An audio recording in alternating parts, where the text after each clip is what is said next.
মানে একদম চূড়ান্ত জল্পনা, আপনাকে নাকি 21 তারিখে ধর্মতলার মঞ্চে দেখা যাবে। কোনো না কোনো মঞ্চে তো আমি থাকবোই 21 তারিখ। দেখা যাক 21 তারিখে আসুক। কিন্তু মানে এত বড় জল্পনার উত্তরে আপনার এই এক লাইন, মানে মানুষ জল্পনা, জানতে চায়। জল্পনাই তো চলে, রাজনীতিতে জল্পনা নিয়েই সব চলে। দেখা যাক কি হয়, মানুষ কি জানতে চায়।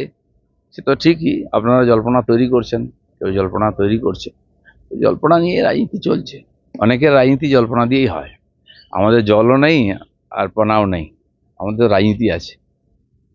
কিন্তু ফুলবদল, বিশেষ করে পদ্ম থেকে জোড়া, এটা তো, আর জোড়া থেকে পদ্ম, এটা তো হুম, এ রাজ্যে আগেও বহুবার। চলেইছে। হ্যাঁ, সেই দৃষ্টিভঙ্গিতে সবাই বলে। মানে আর আপনার কিছু বিষয় বলুন।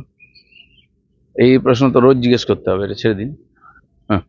দাদা 21 তারিখের পর কি তাহলে এই প্রশ্ন আর জিজ্ঞাসা করতে হবে না? না, প্রশ্ন থাকবে না, উত্তর পেয়ে সমাধান যাবে। হয়ে যাবে সব। হ্যাঁ।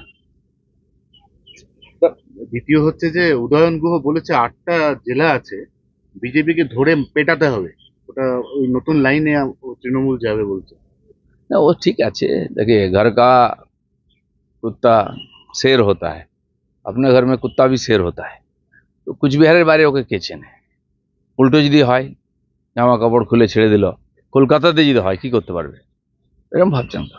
ক্ষমতা চিরদিন থাকে না, আর ক্ষমতার জোরে আস্ফালন করলে, আর যারা ক্ষমতার দাস, তাদের লোকে ভুলে যায়। বহু লোককে চোখ বোলান না একটু পশ্চিমবাংলায়, এরকম অনেক শের ছিল আগে, তারা কোথায় আছে? বেঁচে আছে, কিন্তু বেঁচে আছে কিনা কেউ জিজ্ঞেস করে না। দাদা ঠাকরে মডেল আসছে বাংলা।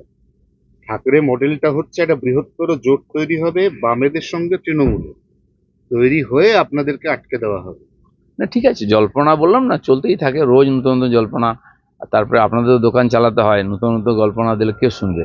সময় পার হয়ে গেলে হলো না, তারপরে একটা হয়ে গেল হলো না, তো সেই সানি দেওলের গল্পই বলতে হবে, তারিখ পে তারিখ। তো মানুষেরও সময় আছে, আজকাল সোশ্যাল মিডিয়ায় একটু ঘাঁটাঘাঁটি করে, লোকে চর্চাও করে, এতে রাজনীতি চলতে পারে না। দাদা, গুরুত্ব বাড়ছে মুরলীধর সেন লেনের, বিজেপি কর্মীদের আবেগকে গুরুত্ব দিয়ে কি পুরনো অফিসকে আবারও গতিশীল করার ভাবনা? আবারও কি আপনার দেখানো পথেই হাঁটছে সেই রাজ্য বিজেপি? সেটা আমি বলতে পারবো না, বর্তমান রাজ্য সভাপতি তিনি ঠিক করবেন কোথায় বসবেন, কিভাবে করবেন। আমাদের অফিস আছে, এটা ঠিক যে মুরলীধর সেন লেনের সঙ্গে একটা আবেগ জড়িয়ে আছে আমাদের।